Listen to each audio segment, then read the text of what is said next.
¿Qué tal? Muy buenas tardes, bienvenidos a esta emisión de Noticias Telemedellín. A continuación, nuestros titulares.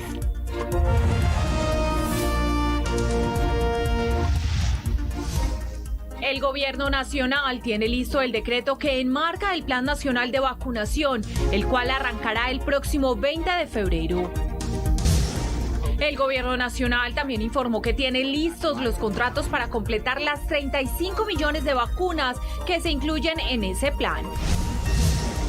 En Antioquia, las autoridades definen detalles relacionados con la selección de la población y adecuación de los escenarios para la vacunación. De acuerdo con el plan de gobierno, los adultos mayores de 80 años y el personal de salud serán los primeros en vacunarse. Con las medidas de bioseguridad exigidas, avanza a esta hora en 91 puestos de Medellín la primera jornada nacional de vacunación. Espera información en directo. Anoche, autoridades impusieron 40 comparendos en Envigado, intervinieron 317 fiestas clandestinas y recibieron 1.593 llamadas al 123. Salvo en Medellín, hubo toque de queda en el resto del Valle de Aburrá. La Fundación Carla Cristina, demandada por falsedad en documento, anunció que uno de sus empleados obró de manera incorrecta. Este documento es requisito para que pudiera ser una de las oferentes del programa Buen Comienzo. Jornadas del presupuesto participativo lograron cifras récord en votaciones y priorización de proyectos que ayudarán al desarrollo de los territorios. Nacional y Río Negro jugarán de local esta tarde por la fecha 3 de la Liga. El Verde recibe a Pereira y las Águilas se medirán ante Santa Fe en el oriente antioqueño. Envigado rescató un punto en su visita al Deportivo Cali en Palmaseca. James Rodríguez y Jerry Mina fueron titulares en la derrota del Everton este sábado en la Premier League. Y en nuestra sección de la cultura y el entretenimiento, espere.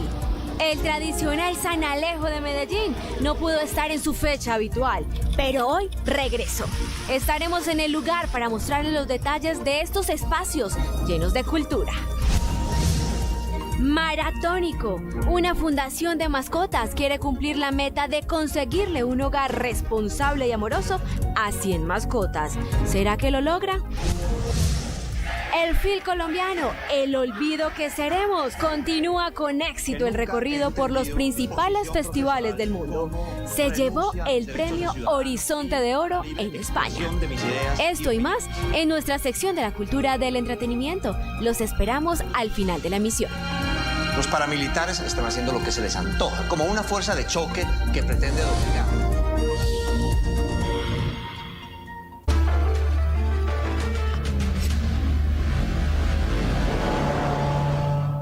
Buenas tardes. El Gobierno Nacional anunció que en febrero iniciará la vacunación contra el coronavirus. La noticia se da a conocer en medio del cierre de las negociaciones con farmacéuticas para adquirir más dosis del fármaco, que permitirá cumplir con el Plan Nacional de Inmunización que está enmarcado en el decreto que define las fases y las etapas de las jornadas.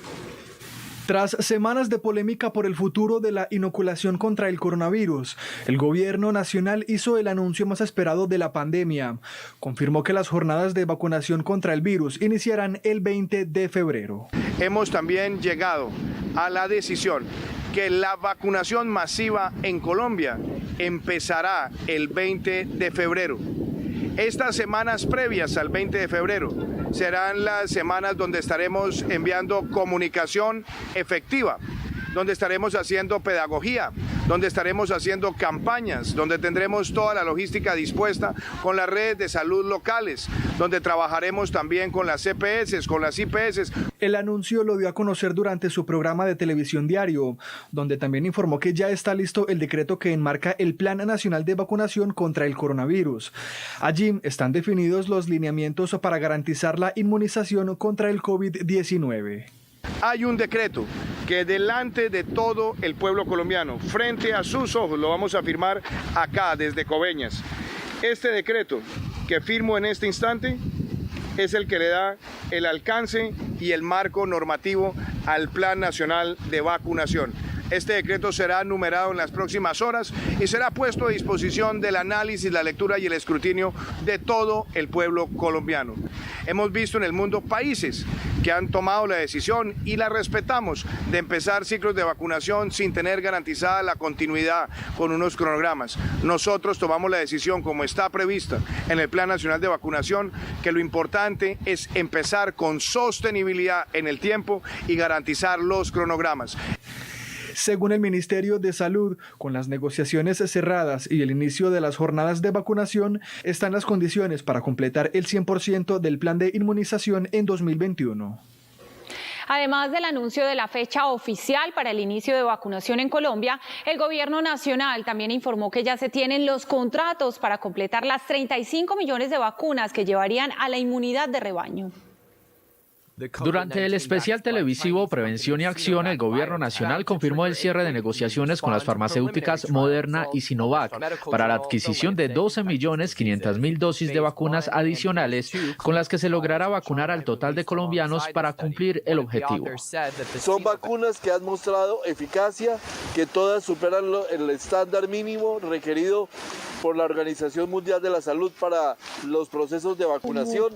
De esta manera, Colombia ya completa dosis para un total de 35.250.000 colombianos. El Gobierno Nacional ha adquirido a través del mecanismo COVAX 20 millones de dosis para 10 millones de colombianos, con Pfizer 10 millones de dosis para 5 millones de personas, con AstraZeneca se lograron 10 millones de dosis para 5 millones de colombianos, Janssen enviará al país 9 millones de dosis para vacunar a 9 millones de personas, con la farmacéutica Moderna se concretaron 10 millones de vacunas para 5 millones de colombianos y con Sinovac se llegó a un acuerdo de 2.500.000 dosis para 1.250.000 vacunados.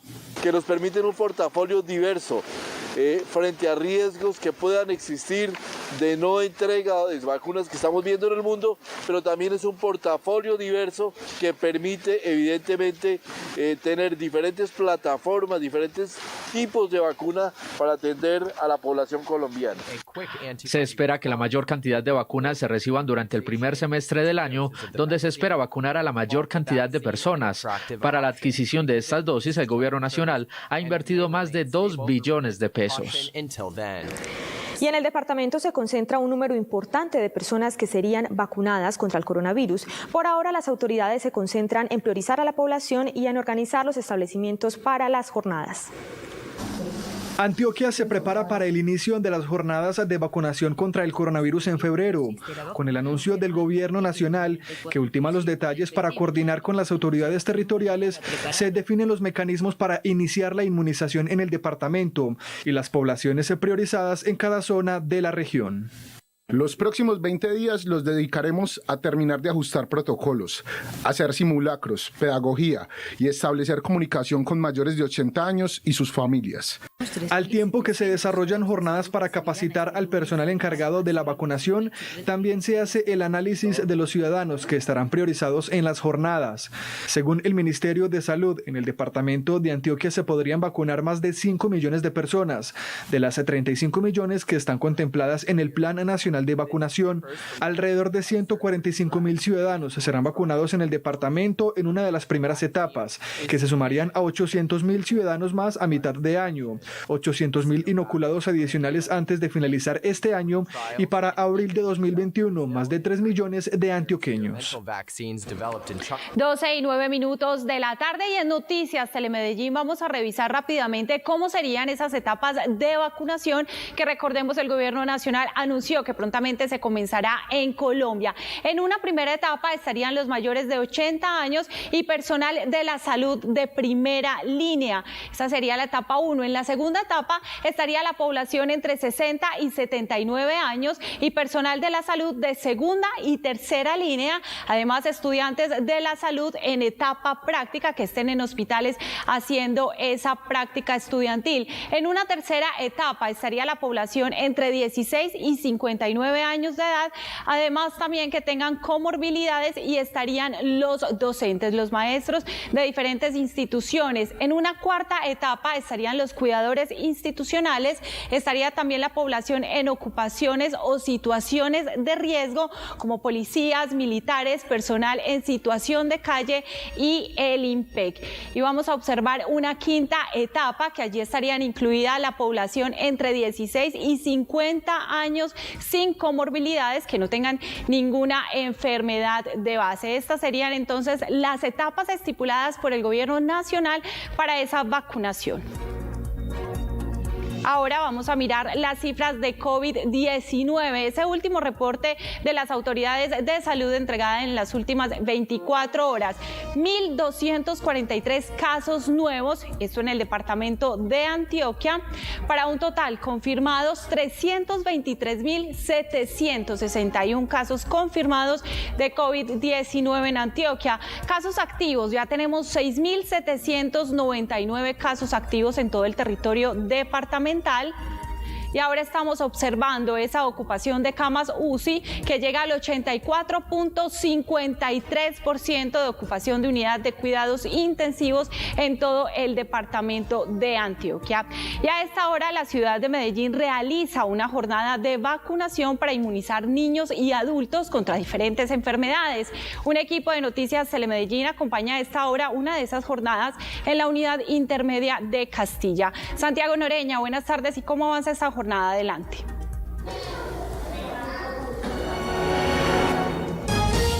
Buenas tardes. En Medellín fueron habilitados 52 puntos para darle continuidad a esta jornada nacional de vacunación. La administración municipal, a través de Metrosalud, viene liderando entonces esta iniciativa aquí en la capital antioqueña. Pero para conocer los detalles me encuentro con Lina María Giraldo Henao, ella es subgerente de Metrosalud. Subgerente, bienvenida a Noticias Telemedellín. Hablemos un poco la población a la que está dirigida esta jornada nacional de vacunación. Muy buenas tardes, y vamos a vacunar el día de hoy a la población menor de 5 años, a los niños y niñas menores de 9 y 17 años, a las mujeres gestantes, a las mujeres en edad fértil que se encuentran entre los 10 y 49 años, a la población susceptible para fiebre amarilla y a los niños y niñas entre los 1 y 10 años susceptibles para triple viral. Subgerente, hablemos un poco la importancia de estas jornadas de vacunación justamente en este momento, en esta enfermedad que se viene presentando como es el coronavirus. No es contra coronavirus, pero sí para garantizar y para completar ese esquema de vacunación. Esta jornada es muy importante porque lo que vamos a lograr es desatrasar todas esas vacunas que no logramos aplicarnos durante el año pasado. Recordemos entonces contra qué enfermedades se está haciendo la vacunación aquí, la importancia para que vengan, todavía se asumen hasta qué hora se va a extender la jornada. Pues vamos a vacunar contra polio, contra tétanos, vamos a aprovechar para vacunar influenza, triple viral también. Vamos a estar abiertos desde las 8 de la mañana hasta las 4 de la tarde en los 52 puntos de la red. Ahí estaban entonces las declaraciones de la subgerente de Metrosalud, Lina María Giraldo Henao, hablando sobre esta jornada nacional de vacunación que se viene liderando entonces en la capital antioqueña. Recordemos, son 52 puntos habilitados para darle continuidad a esta iniciativa a la que se pueden ir sumando. Recordemos, hasta las 4 de la tarde estará disponible entonces esta jornada. Van llegando entonces las diferentes poblaciones que están enfocadas en esta jornada nacional de vacunación para darle entonces continuidad y completar el esquema de vacunación. Por el momento, esta es toda la información que tenemos. Continúes con más en Noticias a Telemedellín. Aquí te ves. Son las 12:13 del mediodía. A esta hora las autoridades entregan el balance que dejó el toque de queda en las últimas horas que rigió en 9 municipios del Valle de Aburrá. Más de 40 personas fueron sancionadas. Julián Vázquez, usted nos entrega los detalles. Buenas tardes y adelante con la información.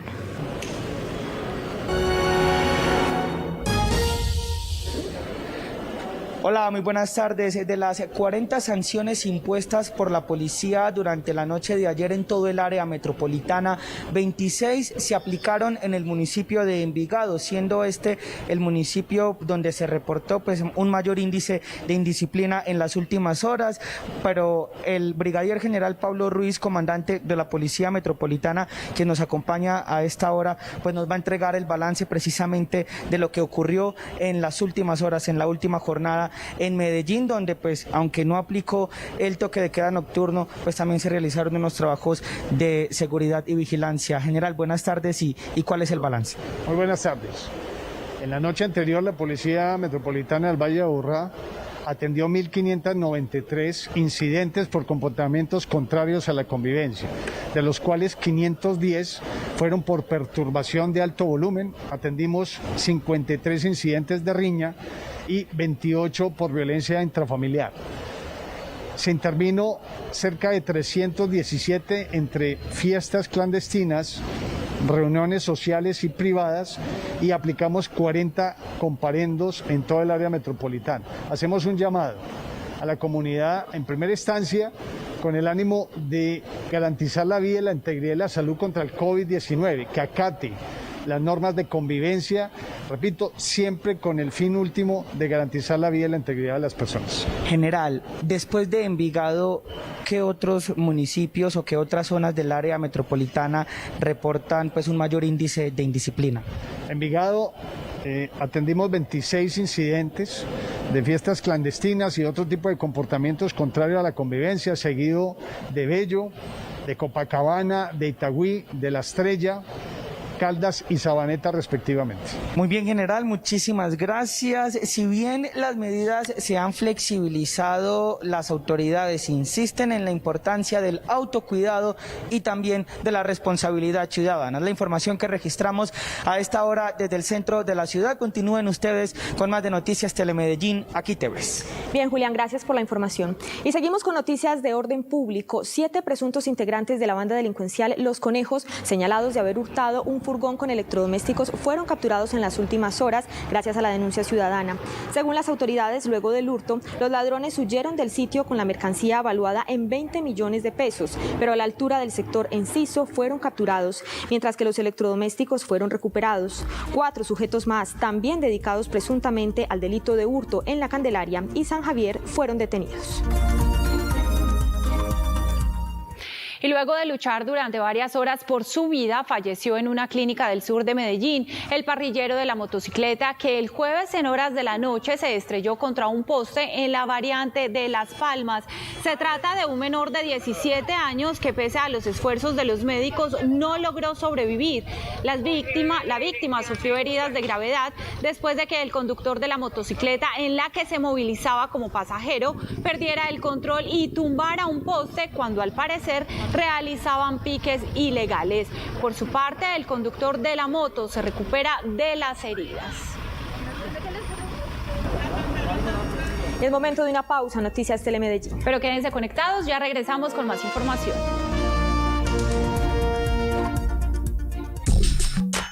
Estás viendo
Viendo Noticias Telemedellín.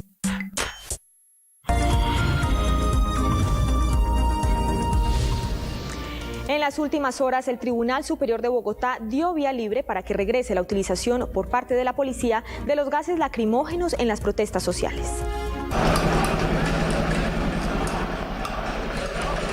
El anuncio fue dado a conocer en las últimas horas, en el cual el Tribunal Superior de Bogotá dio vía libre al regreso de los gases lacrimógenos usados por la policía para controlar las manifestaciones sociales. Los magistrados revocaron una tutela del 30 de noviembre interpuesta por un ciudadano. En ella se había suspendido el uso de los químicos como el gas pimienta y los cartuchos con carga química. Esta decisión del tribunal deja sin efecto la orden que había dado el juez quinto de Bogotá al presidente de la República y al Ministerio de Defensa, restringiendo las herramientas usadas por la policía en el control de los desórdenes públicos. La vicepresidenta de Colombia, Marta Lucía Ramírez, y la ANDI firmaron un memorando de entendimiento que busca mejorar las condiciones laborales de las mujeres colombianas. La idea es empoderar económicamente a las mujeres del país, una de las poblaciones más afectadas por la crisis derivada del COVID-19. Con esta firma, ambas entidades se comprometieron a sumar esfuerzos y tejer puentes para mejorar las condiciones de empleabilidad de las colombianas en el sector de industria. Pero también hay que ir más allá de lo legal y es generar una cultura en la sociedad colombiana realmente de valoración de lo que aporta la mujer en la economía y en el crecimiento y obviamente en las posibilidades de desarrollo económico de nuestro país.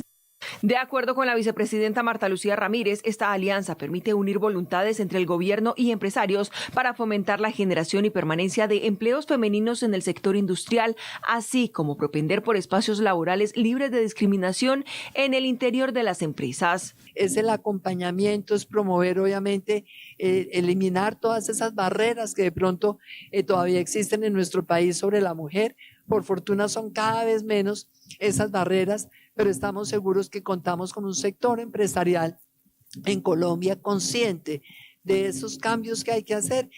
Ambos firmantes aseguraron que hoy más que nunca se hace relevante una articulación con el sector privado para abolir barreras sociales y adoptar medidas para mejorar el balance entre la vida laboral y familiar.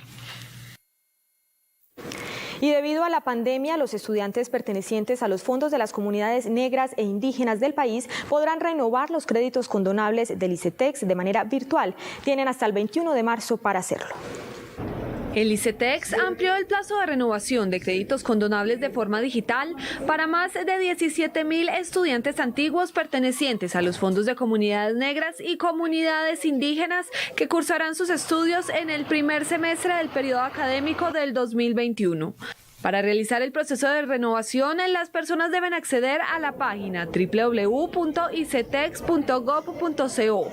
En la sección Atención al Ciudadano encontrarán la opción de Sistema de Atención Virtual, en donde podrán radicar la PQR y solicitar la renovación. Con el fin de renovar el crédito, las personas deberán presentar en PDF el formato de renovación o actualización de datos firmados por el estudiante, el recibo de matrícula generada por la institución de educación superior, el certificado de notas del semestre cursado, las cuales deben ser iguales o superiores a 3, y en el caso de ambos fondos, un informe de las labores desarrolladas en el trabajo comunitario. Quienes no puedan desplazarse hasta sus territorios para desarrollar el informe de las labores tendrán plazo de entregarlo en el siguiente periodo académico. A la aerolínea Interjet le fue impuesta una sanción de más de 219 millones de pesos por parte de la Superintendencia de Transporte después de no acatar un llamado de la entidad nacional para mejorar sus canales de comunicación con los usuarios. La Superintendencia de Transporte recibió más de 60 denuncias por parte de los usuarios de la aerolínea Interjet, debido a las dificultades que tenían para comunicarse con la organización y obtener información en temas referentes a reembolsos y cambios de itinerario. Por esta razón, la entidad pública le impuso una sanción. Este proceso se inició en noviembre del 2020. La Superintendencia de Transporte emitió órdenes indicándole que debía publicar cuáles eran los canales y los horarios de atención, cuál era el plan de contingencia para atender estas quejas que estarían represadas, si estaba o no cancelando los permisos de operación en Colombia, entre otros.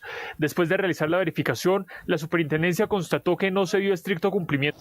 Por eso, la Supertransporte sancionó a la aerolínea por un valor de 219.450.750 pesos y cuenta con un plazo de 15 días para garantizar el cumplimiento de los derechos de los usuarios y mejorar los canales de atención a los mismos. Esta decisión está sujeta a los recursos de reposición y apelación. Adicionalmente, la superintendencia dio inicio a un proceso que puede terminar con el sometimiento a control de la empresa, en el cual se limitaría la venta de los bienes y activos de la sucursal de la sociedad extranjera. Asimismo, se podría remover administradores o inclusive terminar con la convocatoria a un proceso de insolvencia de esta empresa ante la Superintendencia de Sociedades. Si la aerolínea no acata las medidas estipuladas por la entidad reguladora, podría recibir una nueva multa de alrededor de 500 salarios mínimos legales vigentes. Y con esta información hacemos una breve pausa en Noticias Telemedellín. Pero ya regresamos con más información. Estás viendo Noticias Telemedellín.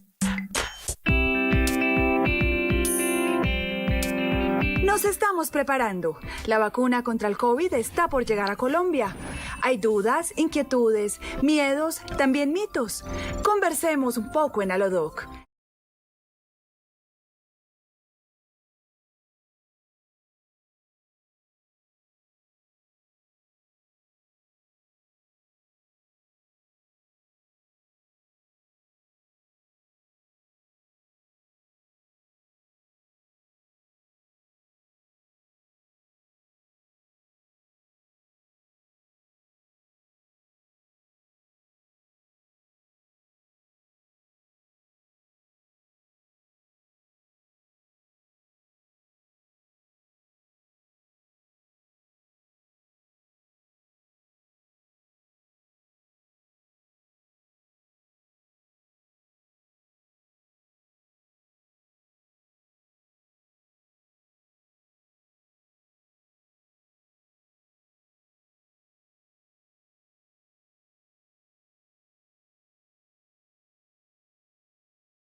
Y hace 2 días finalizaron con éxito las votaciones para priorizar los proyectos de presupuesto participativo en Medellín. Esta jornada que por primera vez se realizó de manera virtual. Revisemos qué balance deja esta jornada de participación en la ciudad.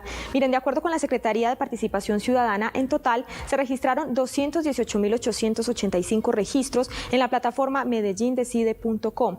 De esos registros, 156.467 votos fueron válidos, es decir, que se cumplió más del 56% de lo que se tenía presupuestado en la meta para estas votaciones. También hubo votos anulados, en total fueron 30.607. De acuerdo con la Secretaría de Participación Ciudadana, además se registraron 31.811 votos no marcados o claves no utilizadas en la plataforma. A propósito de esta información, el Popular, la Comuna 1, fue una de las zonas en donde mayor participación se registró por parte de los habitantes. Por eso quisimos hablar con los líderes de la comuna. Allí se encuentra nuestra periodista Manuela Granda con más detalles. Manuela, buenas tardes y adelante con la información.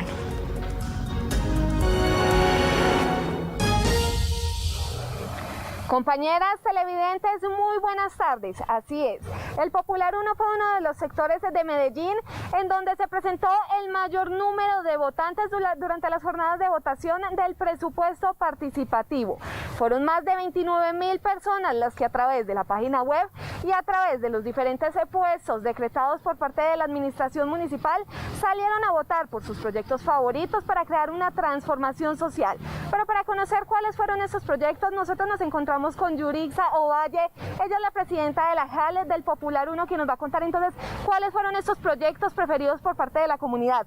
Muy buenas tardes, bienvenida a Noticias Telemedellín. Muchísimas gracias, Manuela, y a todos los televidentes. Bueno, como le estaba diciendo, la Comuna 1 Popular es la comuna que tuvo mayor votación en toda la ciudad de Medellín. Cerca de 29.000 personas a través de la página de medellindecide.co votaron sobre todos los proyectos que más inciden en nuestro territorio para el desarrollo territorial. En este caso están enfocados en su mayoría como el tema de educación superior, que una de estas iniciativas es muy importante recordar que la Comuna 1 Popular es la comuna que inició estos procesos de educación superior no solamente acá en la ciudad de Medellín, sino a nivel nacional. Aparte de todo esto, también es de denotar que allí nació el presupuesto participativo y que todos estos procesos de movilización permitieron que las personas tuviesen mayor información sobre esto, sobre todo que la alcaldía de Medellín y la comuna también se unieron para que toda esta información llegara a cada uno de los territorios. Diría que este año es el año donde más temas de comunicación y mayor asertividad para llevar la información se tuvo. Perfecto, ¿dónde quedan entonces los temas como por ejemplo la cultura, el medio ambiente? Vemos que se priorizó la educación, pero ¿qué otros temas también se tuvieron en cuenta durante estas jornadas de votación? Bueno, es muy importante y sobre todo que en este tema de la pandemia tenemos que impulsar el tema del deporte, todo el tema de salud, todo el tema del adulto mayor, todo el tema de la conectividad para los colegios, para las instituciones. Tenemos muchos estudiantes que no tienen forma de ingresar o tienen acceso a internet o poder tener sus clases. El tema de salud es fundamental en este momento de desarrollo económico en nuestro territorio. Hablemos un poco de manera muy resumida cómo fue la pedagogía entonces con la ciudadanía.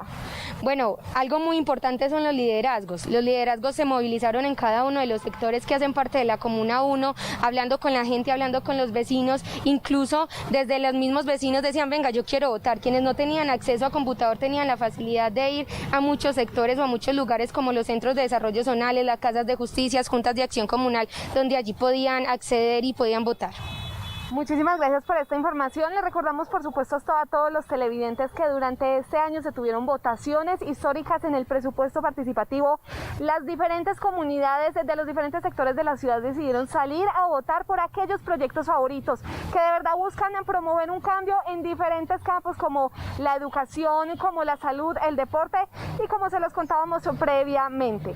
Compañeras televidentes, esta ha sido toda la información, pero sigan ustedes en estudio con más de Noticias Telemedellín, aquí te ves. Manuela, gracias por la información y feliz tarde. Y a propósito, gracias a los recursos de presupuesto participativo, los habitantes de la Comuna 11 Laureles lograron que en su barrio se construyera un centro de desarrollo social, un espacio para promover la participación ciudadana y la buena convivencia. Aunque aún no ha sido amoblado, Farid Bedoya tiene claro que el Centro de Desarrollo Urbano que acaba de ser inaugurado en Laureles será un lugar para materializar los sueños de ella y de los más de 120.000 habitantes de la Comuna 11 de la ciudad. A pesar de que la Comuna 11 es una de las mejores comunas de la ciudad, por la estratificación que tenemos, no teníamos un centro de desarrollo social, no teníamos dónde reunirnos, dónde hacer nuestros encuentros, dónde desarrollar los programas que teníamos. Por eso en las votaciones del presupuesto participativo del año 2016, ella y otros habitantes de la Comuna 11 no dudaron en priorizar el proyecto propuesto por la misma comunidad y que permitió años más tarde la construcción del que hoy es el primer centro de desarrollo social del barrio Laureles. Es un logro de la comunidad, es un logro de un grupo de personas mayores, de una mesa gerontológica. Y es que justamente ellos, los adultos mayores, son los más felices con la entrega de este espacio.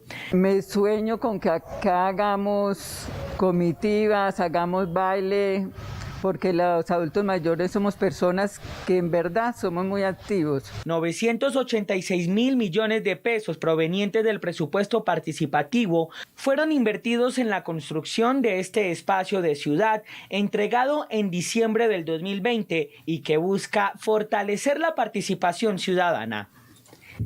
La cultura se fortalecerá con los 40 proyectos planteados en el presupuesto participativo de este año. La Secretaría de Cultura Ciudadana de Medellín realizó una pedagogía en diferentes comunas para incentivar el voto de las comunidades. La cultura fue uno de los sectores priorizados en los 40 proyectos del presupuesto participativo de este año, pues por medio de los diferentes proyectos ofrecidos, la administración municipal quiere fortalecer este sector, uno de los más afectados a causa de la pandemia. Todas las comunas dejaron en cada una unas líneas de trabajo para el arte y la cultura, entre ellos está el patrimonio, la formación artística, el fortalecimiento de entidades culturales, la agenda cultural, los estímulos para los artistas en cada comuna. Los artistas son algunos de los principales beneficiados con la inversión de estos recursos en el territorio. Ven una posibilidad de poder llegar a los escenarios de las comunas, llevar el arte que produce Medellín y sus artistas a el público común, a la gente incluso en sus mismas casas, ahí en el barrio, en las esquinas del barrio. La Secretaría de Cultura, con ayuda de los artistas, realizó un ejercicio de pedagogía con los ciudadanos para que ellos conocieran el poder de la transformación de sus entornos y de esta manera votaran por estos proyectos. Que está concentrado en la Comuna 10, aumenta su votación, en la Comuna 14 también hubo una gran apropiación, en la 13, es decir, el sector cultural de Medellín y los artistas de Medellín se movilizaron. La economía creativa permite llevar a la ciudad no solo un desarrollo económico, sino social. La Fundación Carla Cristina, implicada en el presunto caso de falsificación de un documento de la gobernación necesario para participar en la contratación de Buen Comienzo, anunció que uno de sus empleados obró de manera incorrecta al presentar al proceso un documento no oficial. Luego de conocerse la denuncia de la Alcaldía de Medellín por presunta falsedad en documento público por parte de la Fundación Carla Cristina para ser oferente en el programa Buen Comienzo, esa entidad había anunciado la apertura de una investigación. Es que es una situación extraña a las actuaciones y al proceder que ha tenido la Fundación por más de 50 años, que ayudamos a construir estos lineamientos y toda la política en la que hoy se basa el programa Buen Comienzo. Más tarde, a través de un comunicado, la Fundación dijo que no se obró de forma diferente para obtener el certificado y anunció resultados de la investigación. En contra del proceder habitual de la Fundación, se ha podido esclarecer que sin el conocimiento del personal y de los directivos de la Fundación, un empleado de la entidad actuó de manera fraudulenta y por decisión propia e hizo pasar el documento no oficial como parte del conjunto de documentos exigidos por Buen Comienzo. La Fundación aseguró que puso la situación en conocimiento de las autoridades y se instauró una demanda penal contra el empleado debido a las implicaciones. Como es nuestro deber, pondremos la información en conocimiento de cualquier autoridad o ente de control que nos requiera. Asimismo, la persona ha sido desvinculada de la Fundación luego del debido proceso para garantizar sus derechos laborales. Desde esa entidad, que ha operado en Buen Comienzo durante 16 años, afirman que es la primera vez que sucede este hecho salido del buen comportamiento de la fundación. El exfuncionario de la Gobernación de Antioquia, que aparece en la firma del documento que habría sido falsificado, se pronunció en Noticias Telemedellín. Además, indicó que el responsable habría sido el alterado de esta firma. Gustavo Restrepo fue el director de asesoría legal de la Gobernación de Antioquia hasta el 29 de abril de 2019. Sin embargo, aparece en el documento que habría presentado la Fundación Carla Cristina con fecha de enero de 2021. El exfuncionario habló con Noticias Telemedellín y aseguró que desde que salió del cargo no tiene acceso a la plataforma. Mercurio es la plataforma electrónica que solo te permite a los funcionarios que están en propiedad en el cargo, le entregan un usuario, una clave y podrán firmar electrónicamente. Yo no podría firmar en ningún momento electrónicamente estando por fuera del cargo. El exdirector aseguró que ese certificado fue entregado en 2019, como se evidencia en el número de radicado de ese año, pero modificaron la fecha para 2021, desconociendo que el nuevo director era otro y tampoco le cambiaron el radicado de hace 2 años. El certificado que han presentado a la alcaldía de Medellín por parte de la Fundación Carla Cristina, adulteraron la fecha. El certificado original era del 15 de febrero de 2019. Era un documento legítimo. En ese momento la Fundación Carla Cristina cumplía con todos los requisitos para darle cumplimiento por parte de la Gobernación de Antioquia. Gustavo Restrepo reiteró que la firma que aparece no es falsa, pues fue realizada hace 2 años, cuando sí era válida. El certificado que han aportado es un certificado válido que tenía la validez para el año de 2019, correctamente suscrito y firmado por mí como director de asesoría legal. El exfuncionario aseguró que irá hasta las últimas consecuencias contra la Fundación Carla Cristina por hacer pasar el documento que firmó hace 2 años como si fuera válido para este año.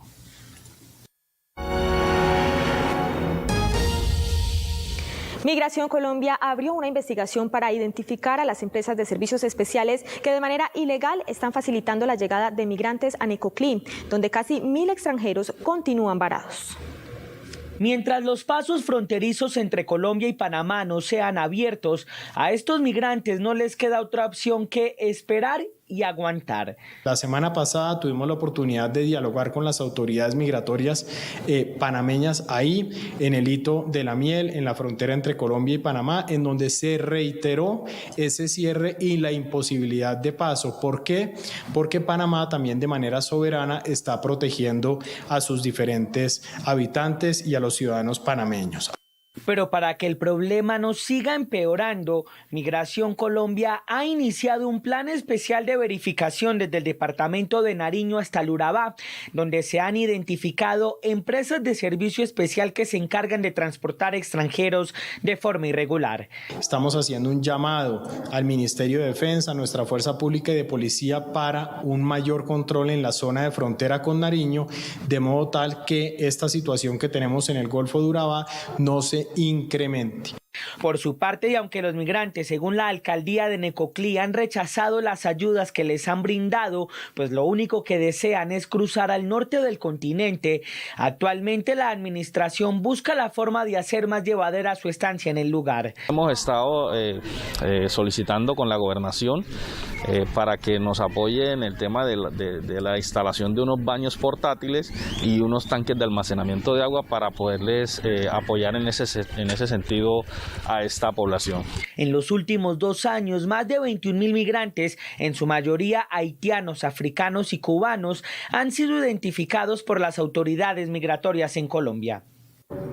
El presidente Iván Duque nombró a Daniel Palacios, ministro del Interior, como gobernador ad hoc para Antioquia. Un decreto emitido por el presidente de la República asignó como gobernador al ministro del Interior, Daniel Palacios, para que sea quien dirija la Junta del Instituto para el Desarrollo de Antioquia en cuanto a los asuntos relacionados con el proyecto Puerto Bahía Colombia de Urabá y Puerto Antioquia, y para adelantar cualquier trámite o gestión en los proyectos de infraestructura infraestructura portuaria.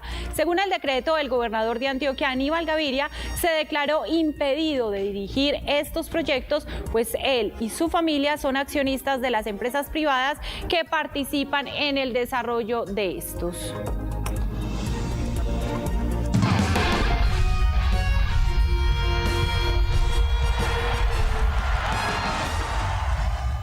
Muy buenas tardes, bienvenidos a la información deportiva. Hoy juega Atlético Nacional de local frente al Deportivo Pereira en el estadio Atanasio Girardot. Será el debut del argentino, el defensor que viene de Colón de ese país, Emanuel Olivera. Tras 2 derrotas consecutivas.